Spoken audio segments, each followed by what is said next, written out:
Welcome in another edition of the Dirt Racing Podcast. Let's get started. Welcome to the Dirt Racing Podcast. This is a busy edition as we have Brian Hulbert as a guest, jjyeley, and a couple surprise guests. We'll get to the race results. We're leaving out the BC39 because we'll be talking and recapping that in a few minutes on this episode. And on the next episode, the World 100 would be recapped. First of all, for your sprint fans, car fans, the Tuscarora 50 was at the Port Royal Speedway, and picking up the big check there was Aaron Reitzel. For the World of Outlaws at Chico, California, for the Gold Cup Race of Champions, the big winner was Darren Pittman. And in the state of Iowa, it was the annual IMCA Super Nationals with your winners. Ricky Thornton won the late models. Nate Kubin won the sport compacts. Dylan Nelson won the hobby stocks. Darren Smith won the stock cars. Jonathan Logue won the sport mods. And Ethan Dodson won the modifieds. And that's the look at your highlights for this week.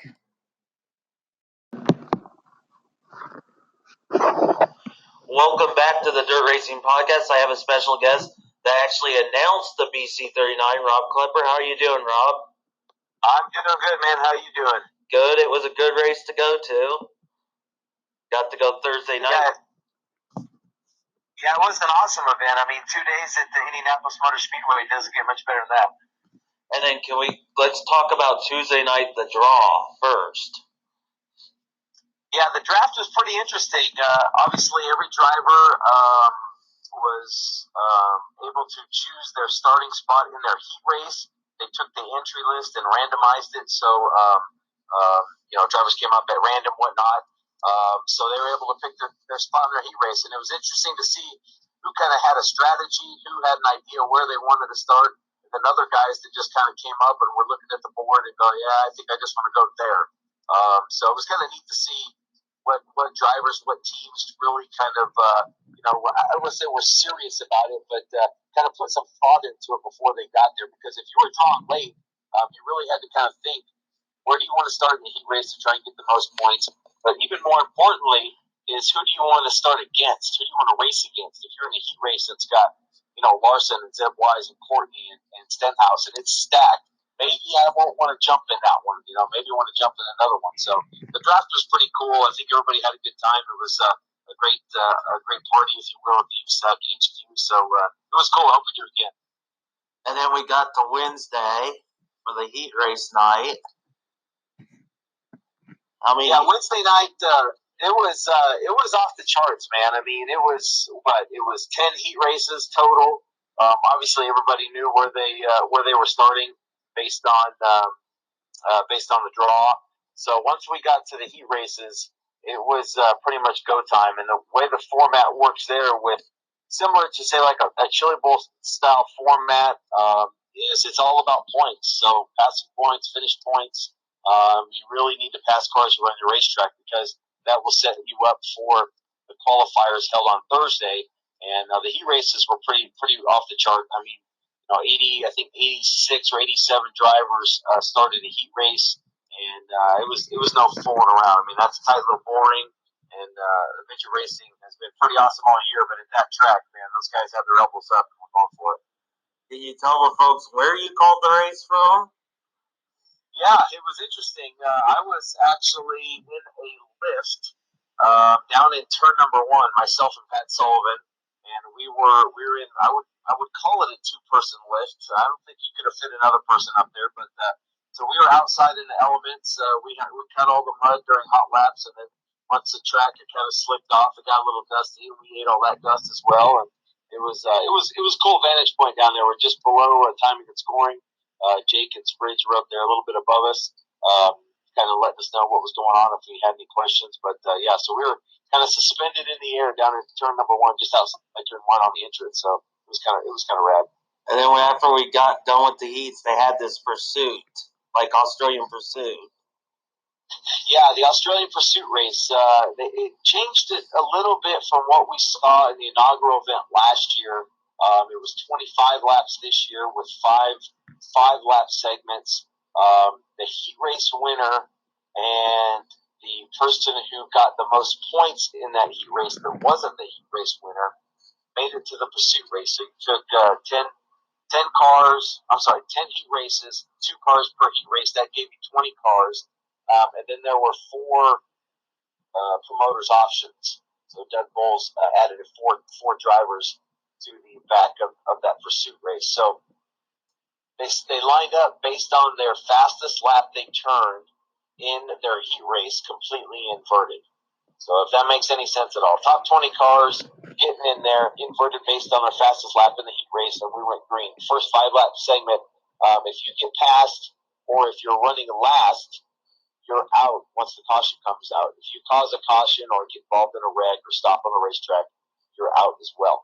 So one thing I think that was new this year versus what we had last year is the guy running last wasn't automatically out last year. So essentially, you could kind of just hang around there and not get past because you're running last, and would have made it all the way to the final segment. This year, you kind of had to take off because if you're running last when that caution came out, then you were done. They sent you to the infield. So by the time we got through all of it to the final 5 laps, it came down to 3 drivers. It was Kyle Larson, Michael Pickens, and Justin Grant. And if anyone hasn't seen the highlights or were unable to watch the race live, just Google it. It's all over online, Flow Racing with the highlights. And you said put it out on their social media. People shared it, of course. I think last time I saw it was like 450,000 views or something on Facebook. I mean, it's pretty insane. But those 3 cars for those 5 laps was pretty off the charts. And then, of course, turn 3 last lap, Pickens kind of gets into Larson entering the corner. Justin Grant's up on top, basically runs out of talent. He gets up in the fence, gets upside down. Larson does a 360 and keeps going. So it was pretty crazy, man. And I know a lot of people were like, "What the heck just happened?" And in fact, that was the one thing I said. Pat and I were both looking at each other, and I kind of just looked at him and said, "What did we just see?"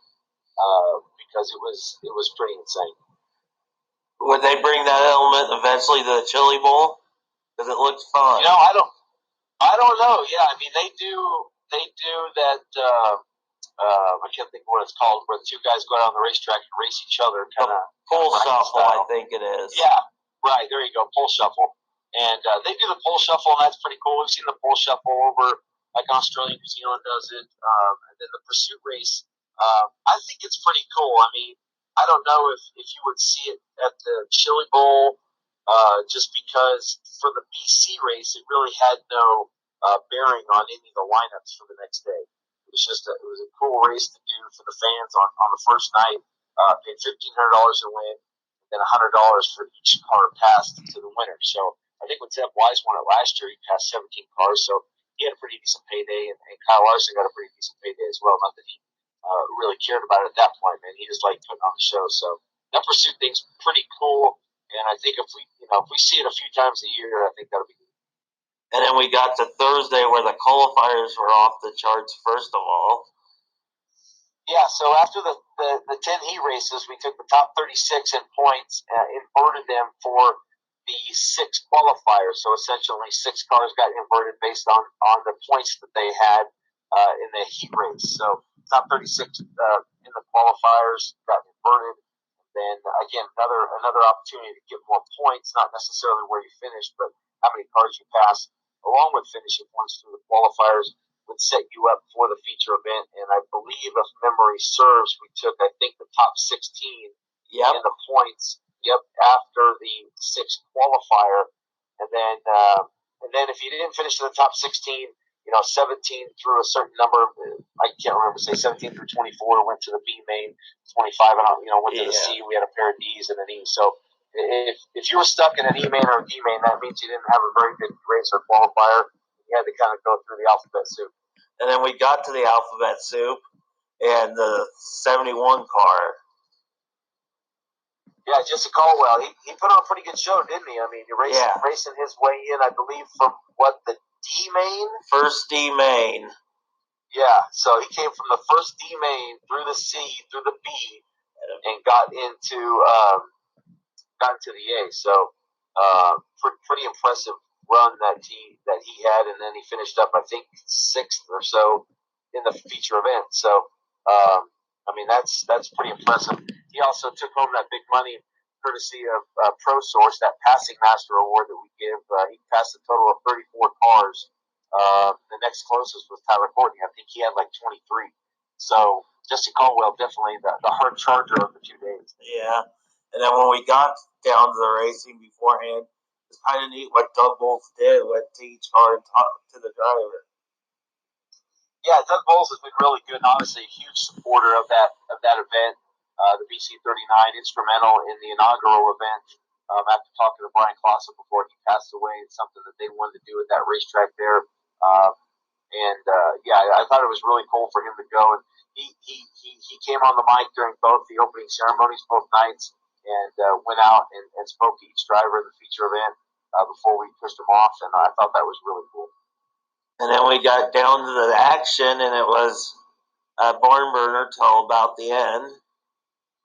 Yeah, it was great. I mean, like I said before, that track is so racy. Whether it's down low, up top, they're up on the fence. Cushion was moved all the way up to the fence, and it was a pretty good lip. It was a little treacherous down kind of middle, coming off at turn 2, and the entrance to turn 3 bit a lot of guys. We saw Thomas Meserol got upside down. We saw Christopher Bell get bit up there. Turn 1, a lot of guys beating on the cushion, really upset the car. So it was exciting, a lot of action. Zeb Wise really put on a show. Him and Kyle Larson were battling, and then once Larson kind of pushed him up in the fence, and then Wise lost the lead, and then Larson actually had to go. I think had a tire, went back, had a fix, raced back up to the top 10. I think he finished around 9th.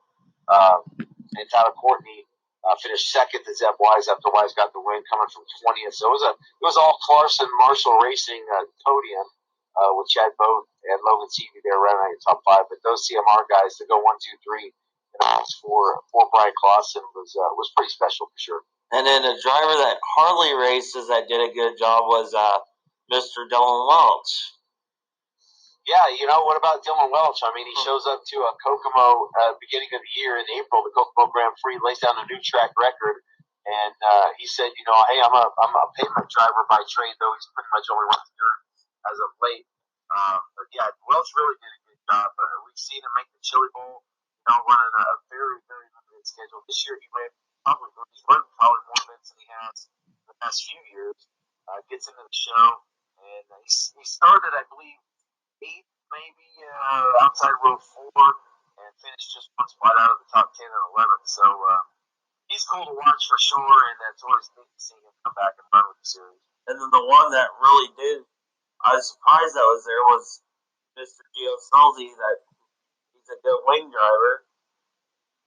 Yeah, he's had a pretty good year. I mean, coming off pretty good runs at Knoxville with the 360 Nationals, the 410 Nationals.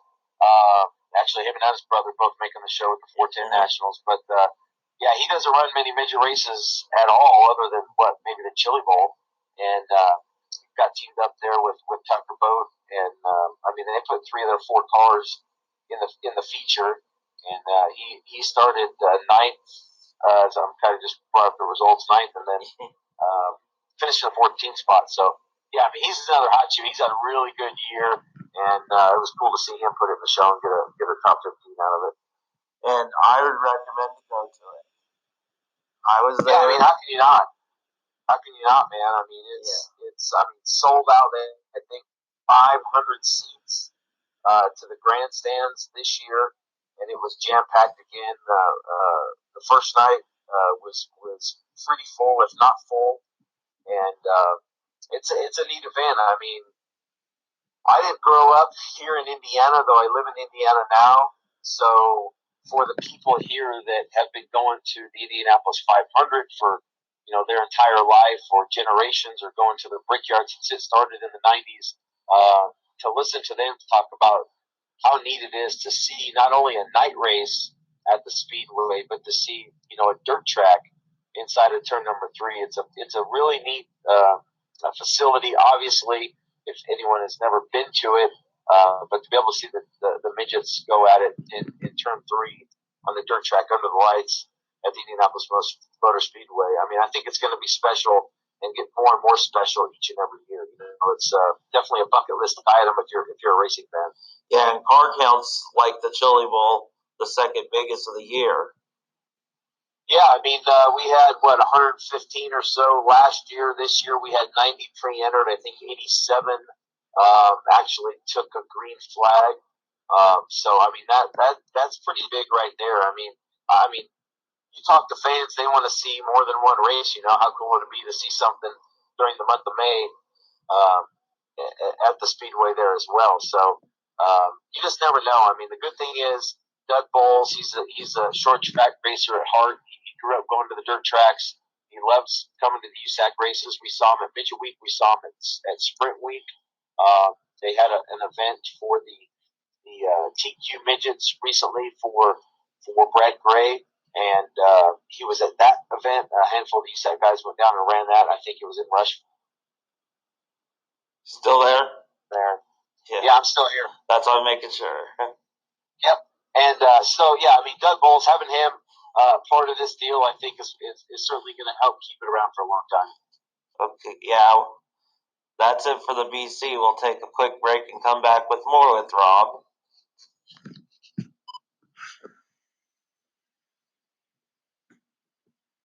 Rob, you came to Knoxville was the first time this year, the Corn Belt Nationals. That was successful.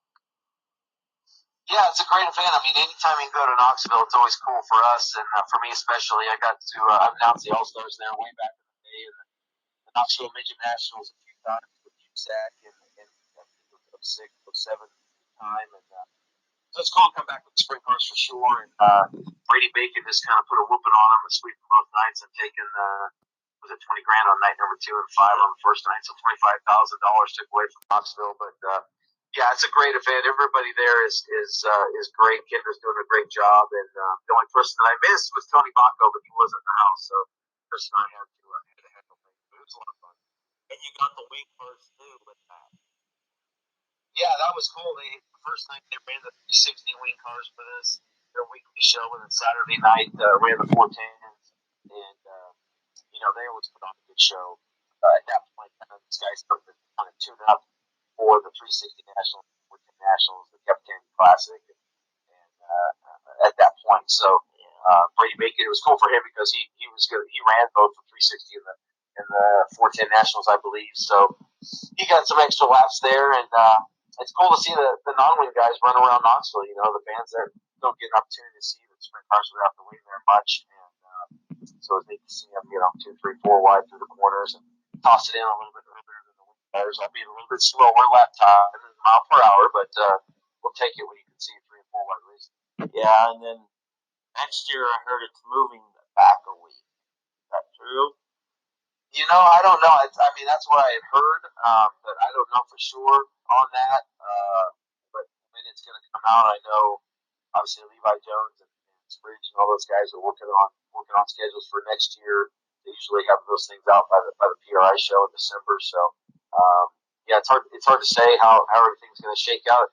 USAC right now has a lot of momentum, both with the midget sprint and the Silver Crown Series. So going out to Pennsylvania with the sprint cars and then coming back with the midgets, it seems like there's just more tracks that just kind of want to see USAC stuff. We had that Mid-America Midget Week the week after Corn Belt Nationals, and that was really successful. So, a lot of good teams right now, a lot of good drivers, a lot of great competition, and it seems like, promoters kind of want to see that once in a while. So, hopefully we can get back there more than once. I'd love to see the midgets back in Knoxville, but who knows now what'll happen, Yeah.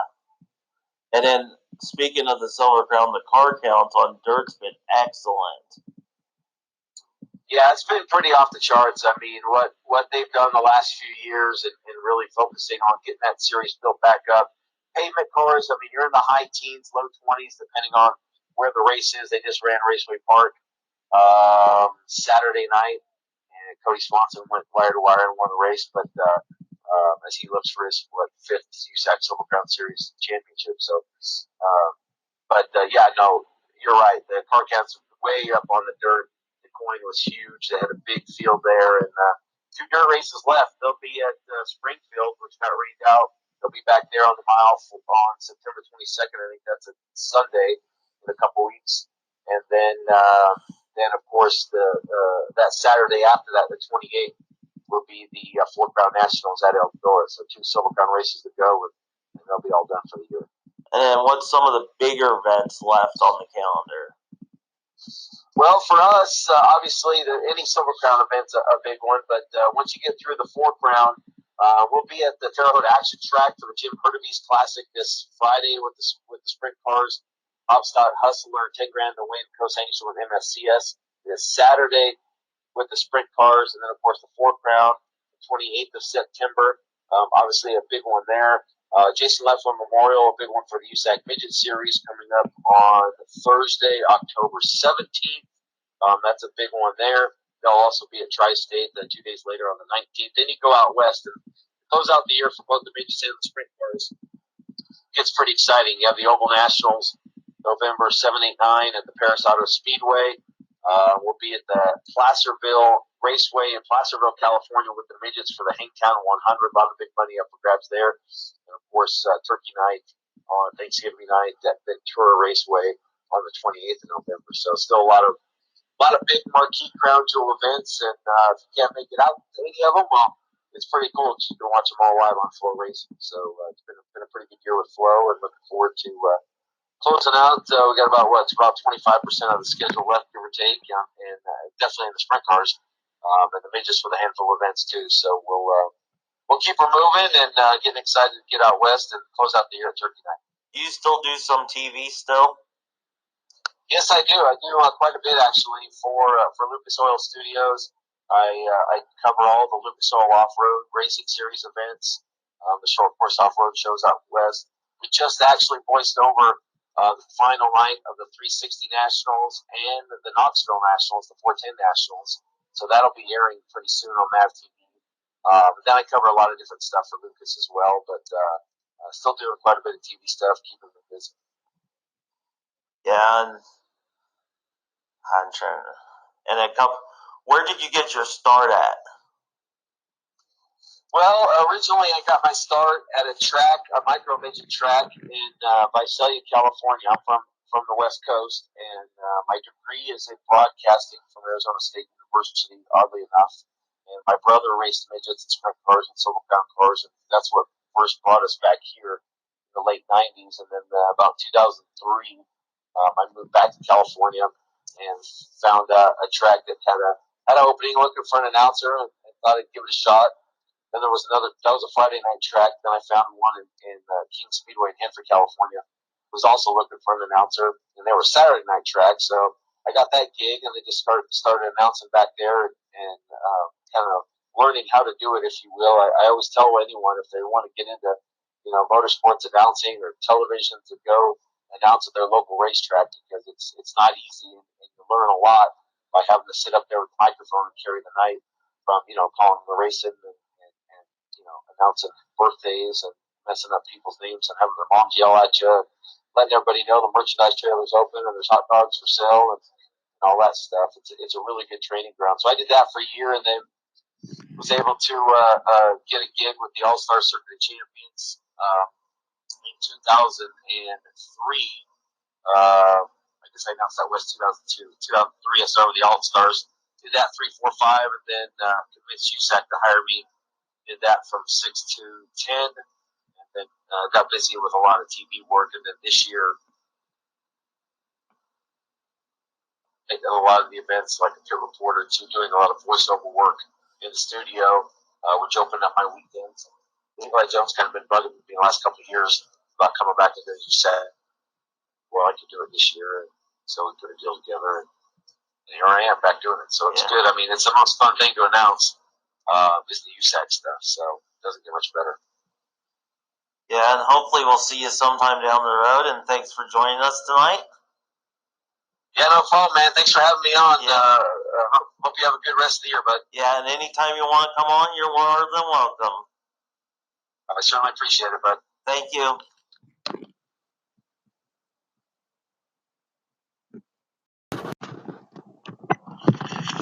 My guest today is Brian Hulbert with ascs and the PR person. How's it going, Brian? It's going all right.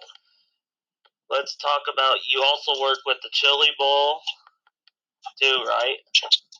That's correct.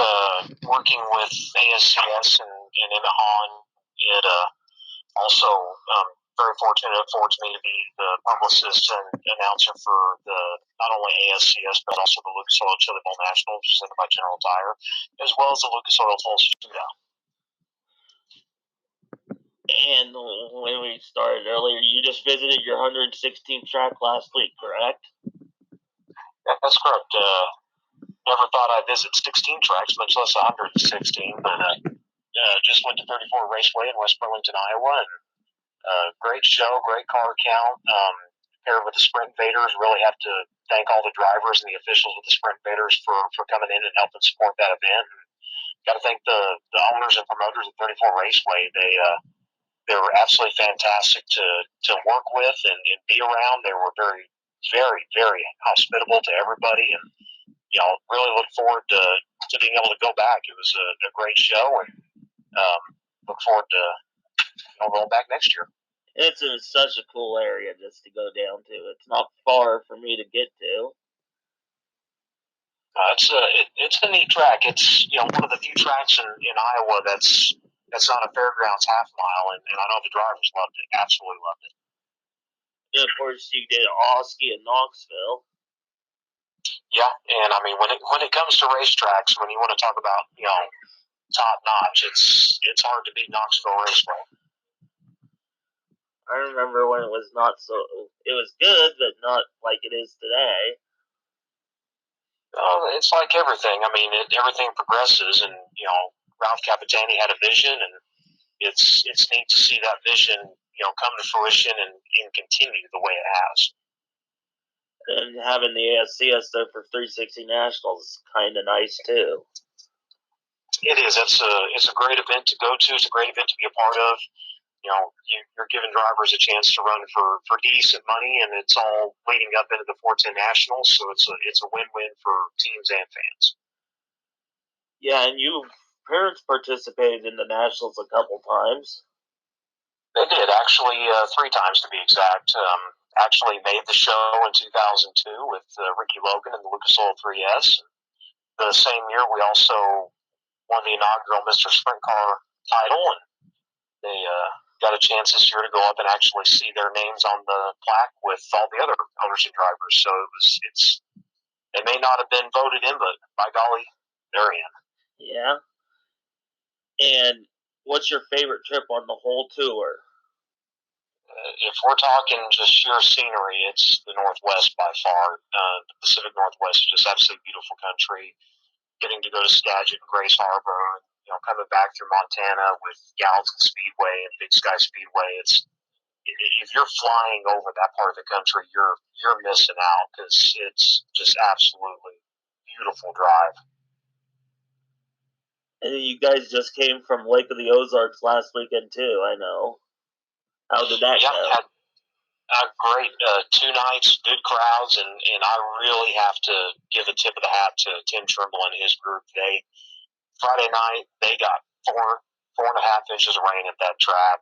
Any other track would have pulled the plug, and they worked nonstop to get that show in. And I know right about noon, 1 o'clock, it was looking a little sketchy on Saturday because about half the pit was still pretty questionable, but they just kept working it. They kept at it, and ended up being a great night of racing, great show, and I know the teams and the fans appreciate everything that they did.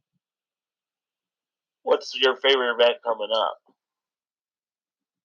Favorite event coming up? Ooh, man, we got some good ones coming up too.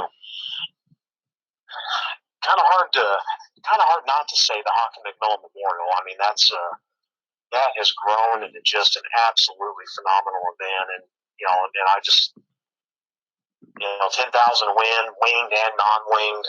It truly is kind of the best of both worlds. The only way I think you can make it even better is if you throw in midgets, but there's only 24 hours in a day, and you've already got a ton of cars and a ton of racing. So that's a great event. The Fall Fling at Creek County Speedway is another one because it's got so many dynamics with it being a small quarter mile.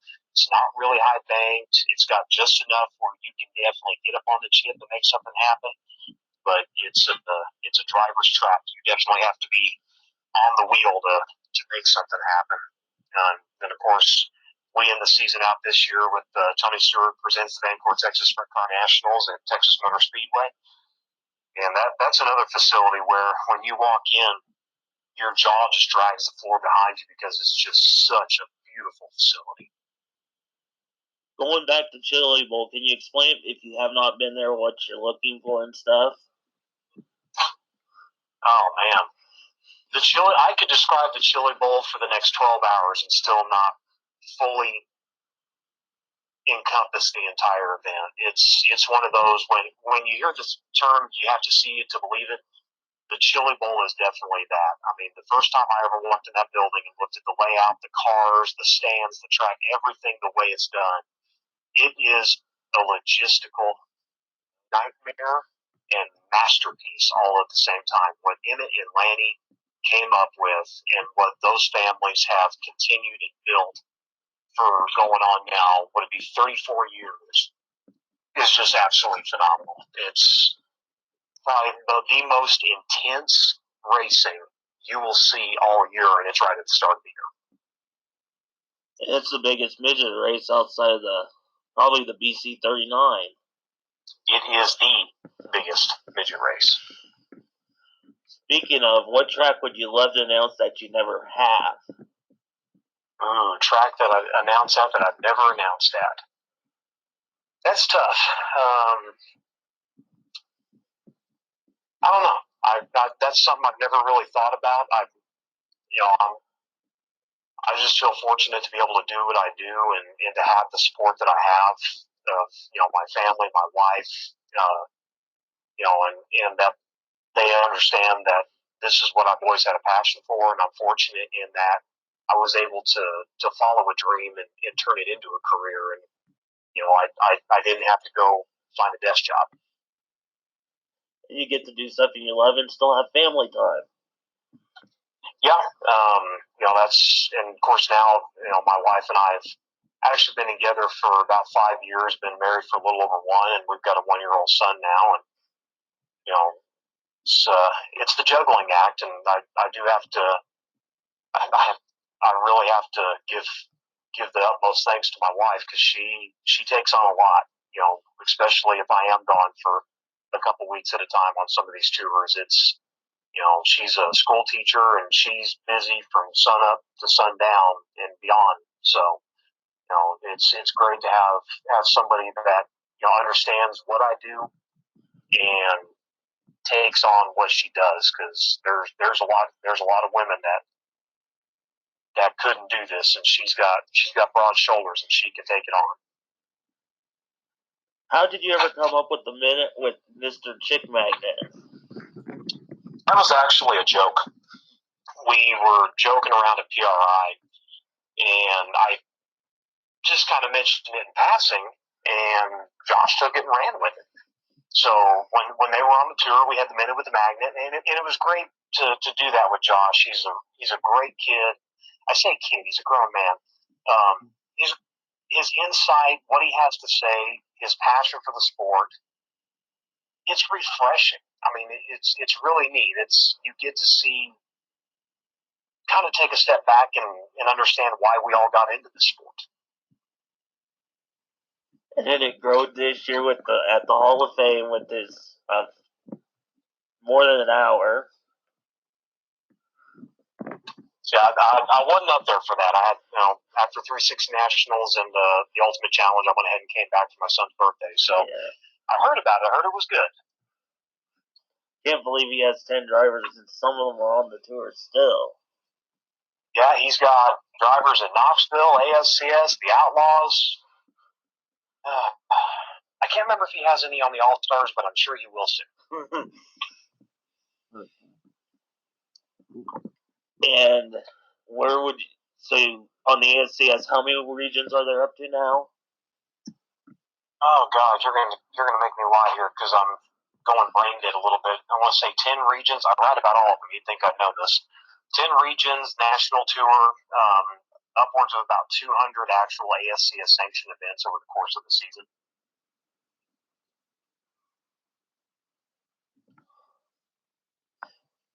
I'm trying to think of a couple more questions for you. Speaking of the family, has the son got the bug yet? Well, he's one, so at this point, all he's concerned about is when he's going to get fed next. But you talk about the family aspect. The ASCS is bang for the buck, as far as I know. Do what now? The bang for the buck, where it's cheaper to go and watch. You're breaking up. You're breaking up real bad. Oh, anyways, I was talking about the bang for the buck, the value.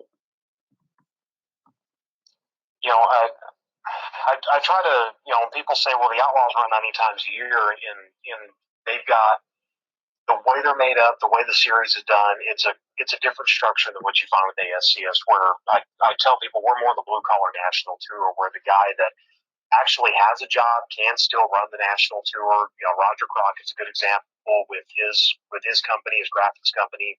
You know, he's still able to come out and compete on the national tour. You know, Tucker Dowdy, his family and their business, he's still able to come out and compete on the national tour. So, you know, we try to run about a 60 race schedule a year. That's our goal every year, is to have that 55 to 60 races. That way, it's not so much that it just wears a team into the ground, and it's not so little that is you know, pointless. And every now and then we have the one-off shows where maybe it's only one or two here, one or two there, and we try to avoid that as much as possible and give the drivers, you know, like you said, the best bang for the buck, where they're able to go from track to track to track. It doesn't always happen logistically, but we try to make it as good for the teams as possible. And it's like you can if you offer, you can go to the region if you want to. Yeah, some of the national guys, if we do have a weekend off, they might go and catch the Sooner region, Lone Star region, the Warrior region. I mean, Sooner region races are 2,000 to win 300 stars, so they're still decent money. And even with our Mid-South region, it's, you know, a lot of them, they'll go catch I-30 to get some tune-up laps for short track nationals. They might go, we have a dual regional show at Lucas Oil Speedway in May. A lot of the national guys, if we're not racing, they'll go run that show just to get some laps in and get some notes when they come back for the Hockey McMillan. Who's some of the characters that you've seen over the years on the tour? I don't think the statute of limitations run out on that story. But were you you know, let me tell you, I've met some great people on this tour, and if there's anybody that I just look back and really have cherished memories, it's, you know, when Jason and Bobby Johnson were on the tour, and they were the first team and the first people on the tour that ever, you know, reached out a hand and helped me and were just there for me. You know, and losing Jason the way we did, it was heartbreaking, but to see Bobby carry on and with the team and see the success that they've had, you know, this year they won everything in Knoxville. Yeah. And, you know, with a talent like David Gravel, it's, you know, she's probably one of the toughest women I've ever met in the sport. And she lost another person too before Jason even. Yeah, that's why I said she's tough. Yeah. I don't know many men who could wade through what she's done in her life. And were you on the tour when Gary Wright was around? The last season that he was on the road was my first season. Any Gary Wright stories? Gary is quiet. Gary is very reserved. There's not really many stories I can tell about Gary, except even when he thought he was on his way out, he could still outrun 99% of them. Did you ever get to see the Mr. Hockett race? The Hockey McMillan? No, Jesse himself. No, never did get to see Jesse race. He actually, I can't remember what year he passed away, but I remember where I was at when I got the news. I was actually working in the shop with my dad. That one was tough. Yeah, it was. The Brian Clausen one definitely hit home. Yeah,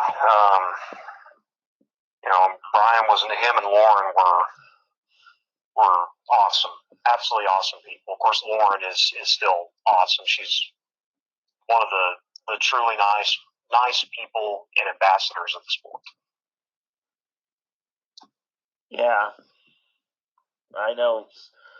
It was hard for me when I heard the news because I was personal friends with him too.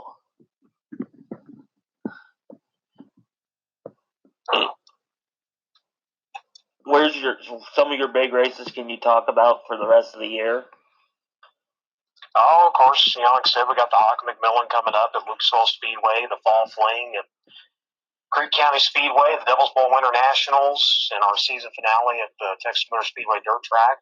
Tony Stewart presents the Vancourt Texas Sprint Car Nationals. And if you want to see the rest of our schedule or even some of our regional schedules, you can find that online at ascsracing.com.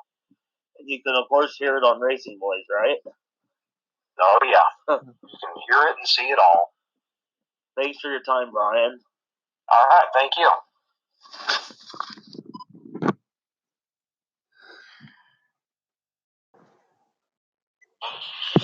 Welcome to my next guest of the Dirt Racing Podcast, the USAC Silver Crown Champion, Jjyeley. Welcome, JJ. Thank you very much. Thanks for having me. I know you ran the BC last night. How did it go for you? It unfortunately didn't go real spectacular for us. We borrowed an engine to run this race, and brought my car from Shirley Bowl, and we had pretty decent speed. And on Wednesday, came from seventh, had a really tough heat race. Caught some brakes. Was trying to pass for the lead on the bottom, clipped with the U tires and spun. Had to go to the back with just a couple laps to go. So still ended up fifth, accumulated some points, some passing points, which was good. And then my qualifier yesterday, car felt pretty good. Just had to run the top. Ended up 24th in points, which locked us into a B main. Started 8th, got up to 6th, and about the third lap seemed like it was trying to drop a cylinder. So maintained right there. Caution came out, and I could tell there just was an issue. So instead of creating more damage and possibly blowing up the engine, we just pulled in the infield and called it a night, and watched the rest of it from top of the trailer.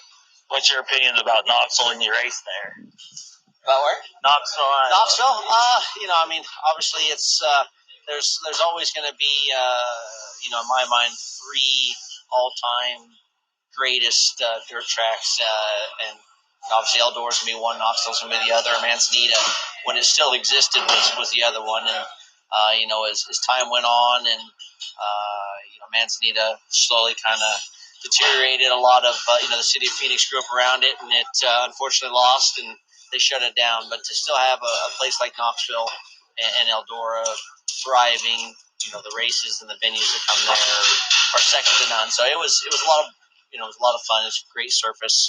Obviously not my typical type of racetrack, just because it's a place where you go with wings, and I'm a non-wing guy. But I've won there in a Silver Crown car, been there in a sprint car, and almost won there. And just big, fast, round, half mile, a lot of fun.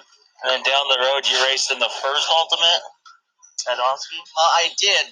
Won the first Ultimate Challenge. Came back and finished third, I think, the next year. And, that was, the racetrack, it's a fun place, too. Pretty flat, but it's just, that place is cool because it's more of a party venue. McCarl did a great job with it. The prizes, it was great for the fans. It was great for the owners and drivers, and that's going back a ways. But there's a lot of really cool dirt tracks, and it's nice to see, like here at the BC, the amount of fans that showed up. A racetrack that last year was a temporary racetrack. It's now considered a permanent racetrack because it has the full back straightaway wall poured.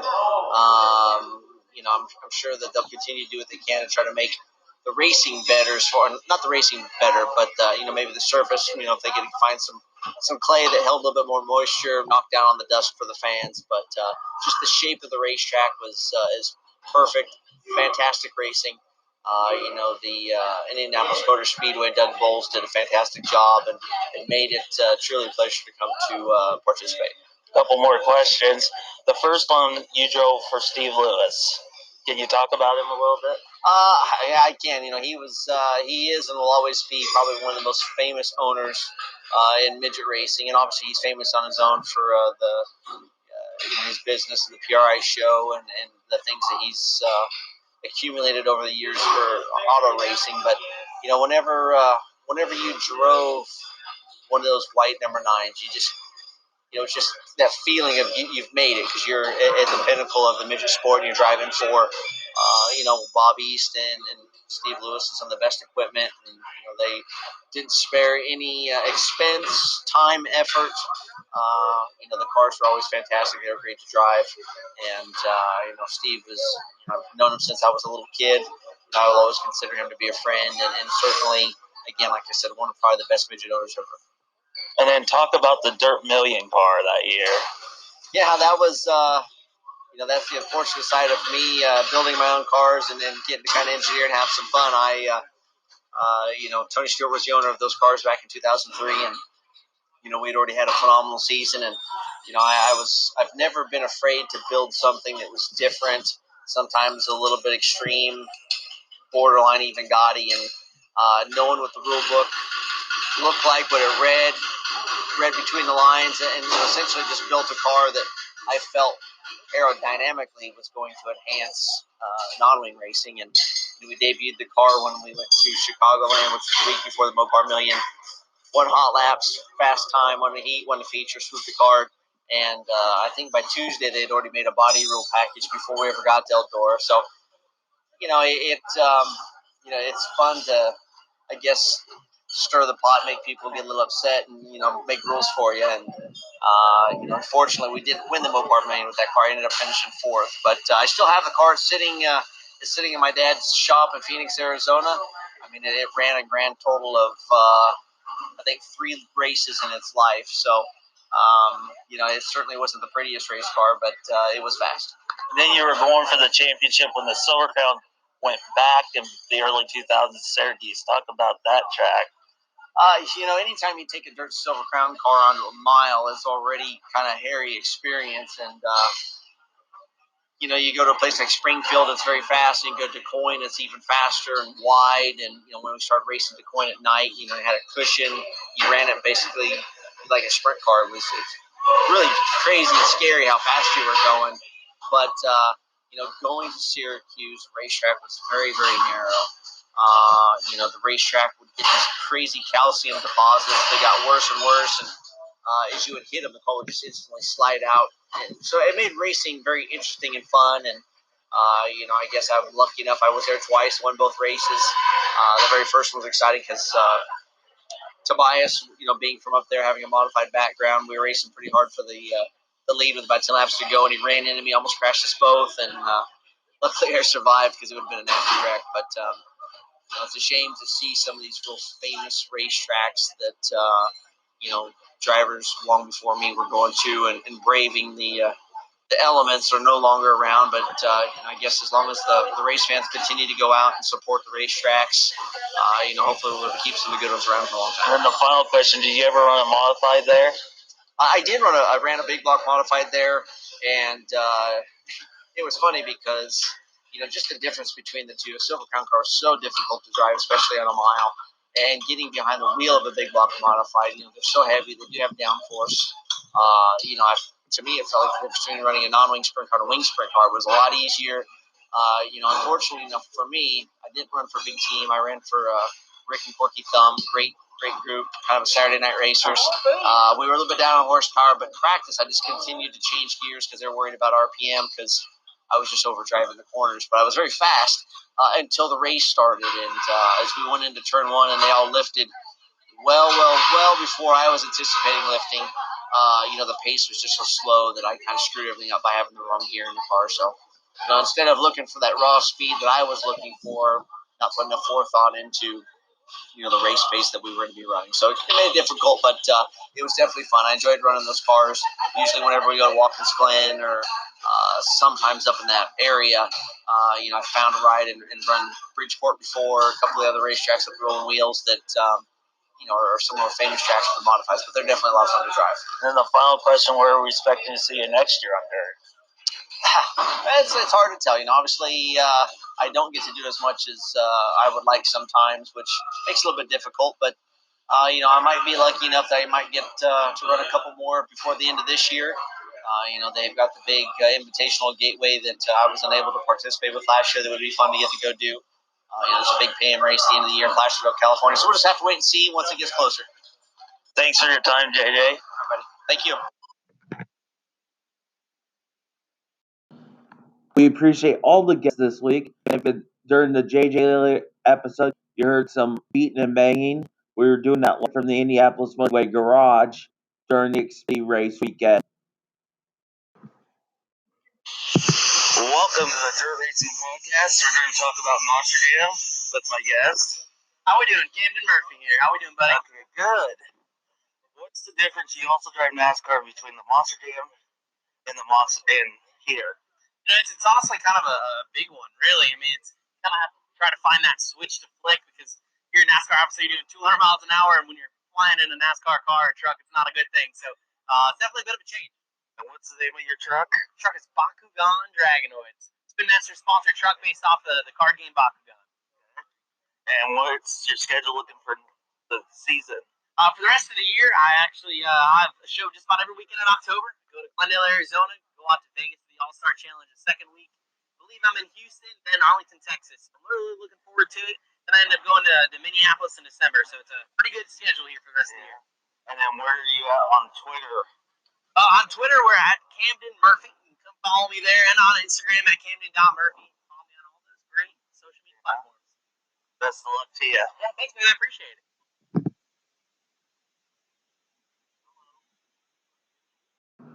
Just a reminder, this is not the only episode this week. Tomorrow there'll be another episode, and stay tuned for that. And thank you, as always, for listening.